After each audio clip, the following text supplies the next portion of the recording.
Hello everyone. सो आज हम लोग डिस्कस करेंगे how to negotiate your CTC. Like जब आपको कोई ऑफर मिल रहा है, आप इंटरव्यू दे रहे हो और इंटरव्यू के बाद आपको कोई ऑफर मिलता है तो उस पर अपनी सैलरी नेगोशिएशन कैसे करें।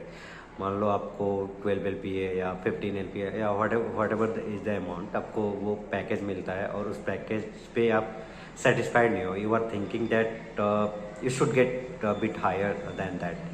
तो आप उस पर कैसे सैलरी नेगोशिएशन करो, आप कैसे पोलाइट होकर के अपने एचआर से बात कर सकते हो, या if you are talking with your manager, यदि करंट कंपनी में आप सैलरी नेगोशिएट कर रहे हो then you might be talking with your manager, and new organization में ज्वाइन कर रहे हो तो might be you are negotiating with your HR और there might be manager as well. तो आप किन टिप्स पे ध्यान दो, किन चीज़ों पे फोकस करो, कैसे सैलरी नेगोशिएट कर सकते हो, कौन कौन से वो फैक्टर्स होंगे जो आपको कंसीडर करने चाहिए while you are talking with your HR, correct. So आज उन सारे पॉइंट्स को हम कवर करेंगे यहाँ पे और उस पर डिस्कस करेंगे। So keep watching. Okay, so let's start with the first tips. So I have made 8 to 10 points here और उन सारे 8 to 10 पॉइंट्स को कवर करेंगे और समझेंगे कि कैसे हम पोलाइटली बात कर सकते हैं और अपनी जो पैकेज है मतलब सैलरी इन हैंड है उसको हम कैसे इंक्रीज करवा सकते हैं after discussing with the HR. So the first point is be aware of where you stand. आपके पास कितनी स्किल सेट है, कितना एक्सपीरियंस है आपके पास, कितनी रोल्स एंड रिस्पॉन्सिबिलिटीज रही है आपके, उन सारे पॉइंट्स को आपको खुद से एनालाइज करनी चाहिए। आपको मार्केट रिसर्च करनी चाहिए कि आपकी जो स्किल सेट है, आपकी जो रोल्स एंड रिस्पॉन्सिबिलिटीज है, जो आप वर्क कर रहे हो, जो आपको असाइन टास्क है इन योर करंट प्रोजेक्ट, आप किसी भी फील्ड में काम कर सकते हो, either you are in IT और एनी अदर सेक्टर। तो आप जो काम कर रहे हो उस चीज़ को एनालाइज करो कि उस काम के लिए मार्केट में क्या सैलरी स्टैंडर्ड है, आप उस चीज़ पे रिसर्च कर सकते हो and then you will figure out कि आप मार्केट में कहाँ आपकी इवेल्युएशन कहाँ है, आप कहाँ पे खड़े होते हो। तो according to that if you do your research and you are well done with your research, so आप द सेम अमाउंट और by providing a range of the amount you can go with the negotiation. Second thing is try to know what your employer can offer. जो आपकी जो current company है, आप जिस company से आपको ऑफर मिला है वो कंपनी आपको क्या क्या ऑफर दे सकता है। CTC में आपके कंपोनेंट्स इंक्रीज कर सकता है या स्टॉक्स दे सकता है या किसी और तरह का जिम का बेनिफिट्स आपको दे सकता है, फूड वॉलेट दे सकता है, चाइल्ड केयर की फैसिलिटी दे सकता है और क्या फैसिलिटी दे सकता है। पहले उन पॉइंट्स को आपको रिसर्च करना चाहिए विद द मार्केट। लाइक कोई एक्स कंपनी आप ज्वाइन कर रहे हो तो एक्स कंपनी क्या क्या बेनिफिट्स प्रोवाइड करती है अपने एम्प्लॉयज़ को, आप इसको जानने के लिए या आप मार्केट रिसर्च कर सकते हो, ऑनलाइन सर्च कर सकते हो, आप कंपनी के जो एक्स एम्प्लॉयज है उनसे कनेक्ट कर सकते हो। There are ready platforms, LinkedIn से आप कनेक्ट करते हो या करेंट एम्प्लॉयज है उनसे कनेक्ट कर सकते हो कि क्या क्या वहाँ पे वर्क कल्चर है, कैसी फैसिलिटीज़ मिलती है, क्या क्या फैसिलिटी मिलती है, वो प्रेशर क्या है। तो ये सब हर तरह की एक कंप्लीट रिसर्च आप कर सकते हो and based on the research की क्या आपकी रोल्स रिस्पॉन्सिबिलिटी होगी, क्या बेनिफिट्स आपको वहाँ पे जाने के बाद मिलेगा, इनकैशमेंट वाली जो फैसिलिटीज़ होती है वो क्या मिलेंगी आपको, रीइंबर्समेंट वगैरह होता है, आपके फ्यूल की रीइंबर्समेंट, एक्सपेंस आपके जो और एक्स्ट्रा एक्सपेंसेस होते हैं, एजुकेशन अलाउंस, आपकी ट्रेनिंग एंड सर्टिफिकेशन। तो वो सारी चीज पॉइंट्स को भी आपको कंसिडर करनी चाहिए while you are going to negotiate the salary and you should include those points as well while discussing with your HR. तो third thing is importance of simultaneous discussing multiple issues. Like you get the offer, you have offer of X amount and you have 5 to 10 concerns with that particular salary breakup, I can say.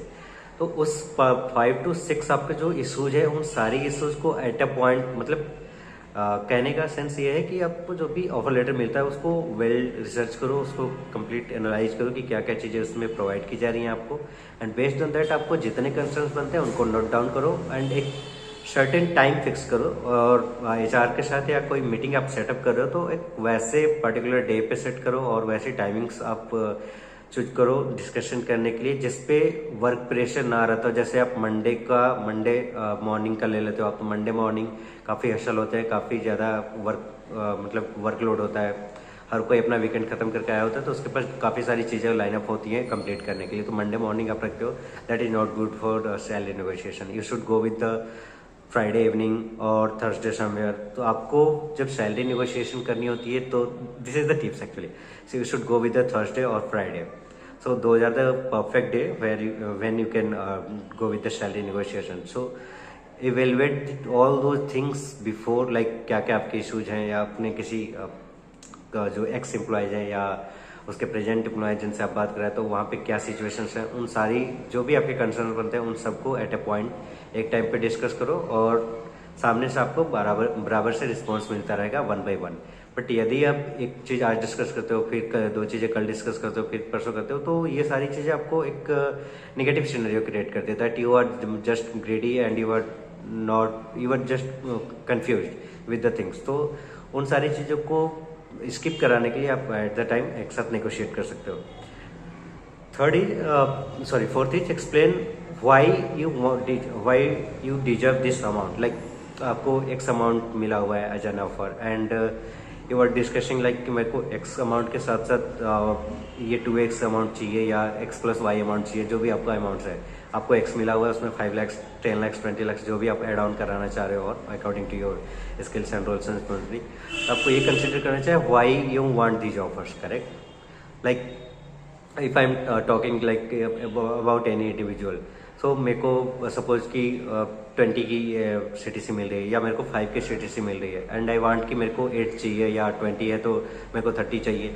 तो I will be explaining कि Y मेरे को ये क्यों चाहिए। मैं I am not just opening the mouth and I am asking for the money from my current company और any other company. Like मेरे को 20 मिल रहा है, 30 दे दो, ऐसे नहीं। मेरे को 20 मिल रहा है, 30 I am asking because I deserve it. Why I deserve it? Because I have my skill set, I have all these skill set. Like if you are in from any technical background, you can mention your all those certifications, you can mention your all those technical skills, you can mention your all roles and responsibility, whatever you are doing in your current project, and you can even you can mention your current offers. Like if you are going for any particular interview, then there must be sure that if you are not appearing for the first time and you have the first offer, तो आपके पास lineup में 2-3 offer और पड़े होते हैं। if you don't have, you should consider those offers as well, you should have। तो आपको जब 2-4 ऑफर साथ में मिल जाते हैं, then you are negotiating with any particular company, you can mention all दो 3 offers which you have. Like मेरे को ये सारी स्किल्स आती हैं, मेरे को ये रोल्स एंड रिस्पॉन्सिबिलिटीज है, मेरा इतना साल का एक्सपीरियंस है, मैंने टीम लीडिंग करी है, जो भी आपके रोल्स है। तो based on this I have got all these offers. Like मेरे को 3-4 ऑफर मिले हैं, इतने पैकेज अमाउंट का मिला हुआ है। So I have proved myself, I have evaluated myself in the market, and then I am coming to you that and I am coming to you because I want to join your company। आप थोड़ी सी आप तारीफें कर सकते हो, that why do you want to join, इंथुसिज्म आप दिखा सकते हो कि मेरे को इसमें काफ़ी इंटरेस्ट है, आपकी टेक्नोलॉजी में इंटरेस्ट है, आपका जो प्रोजेक्ट है उसमें इंटरेस्ट है, and that's why I want to join your company, but competition is not matching with my skill set and responsibility. You don't have to say ever that directly no, that I'm just don't be go with the static line, I will say a static statement.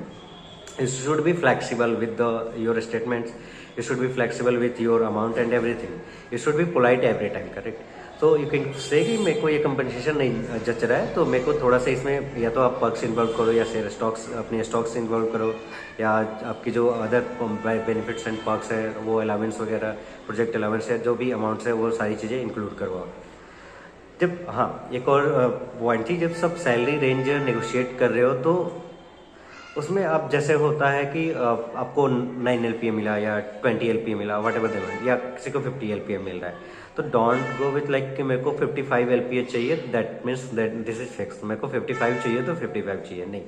You should be flexible, like if you have the 40 LPA और I will consider 10 LPA 20 LPA what ever the amount.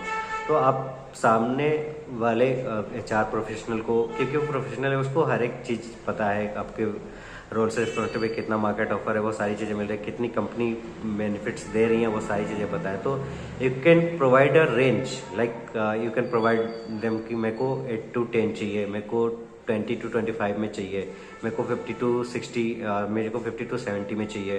तो एक range आप provide करो, then you are good to go with the somewhere in between, और you might get what you want. So you should be polite, you should provide, you should be flexible, you should provide a good pathway to discuss, you should have a better communication, you should be likable to your manager, you should be likable to your HR as well. Like there might be difference that your HR understands the things and he is open, or he or she is open to discuss every aspects of your salary breakup and every aspects of the components which is being offered. But there might be chances your boss is not capable, or your boss has not that much of interest of discussing each and every point with your salary negotiation, like, correct?